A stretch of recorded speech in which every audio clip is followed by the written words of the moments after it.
जो कौम अपने ही मजलूम का साथ नहीं देती वो किसी नेमत की हकदार नहीं होती। इसीलिए मैंने उस मुसलमानों पर हराम लिखा दे। एक गांव के बीचों बीच एक शख्स ने बनाया खूबसूरत फव्वारा जिसका पानी इतना साफ था कि लोग वहां सुकून ढूंढने आते थे।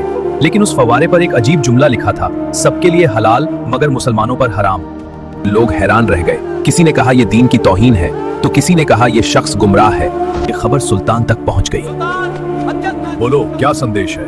उसे दरबार में बुलाया गया और वो अदब से बोला, मौला मेरे इस काम के पीछे एक वजह है, लेकिन उससे पहले मेरी 3 बातें मान ली जाए। सुल्तान ने कुछ पल सोचा थे, फिर इजाजत दे दी। पहली शर्त में उसने कहा गांव के एक मजलूम आलिम को बिना वजह गिरफ्तार किया जाए। जैसे ही आलिम को पकड़ा गया लोग एकजुट हो गए, किसी ने पैसा दिया, किसी ने मदद की और देखते ही देखते उन्होंने अपने आलिम को छुड़ा लिया। फिर उसने दूसरी शर्त रखी, एक ईसाई पादरी को गिरफ्तार किया जाए। जैसे ही पादरी को पकड़ा गया इस बार भी वही हुआ, पूरी ईसाई बिरादरी एकजुट हो गई, हर कोई आगे आया और उन्होंने अपने आदमी को छुड़ा लिया।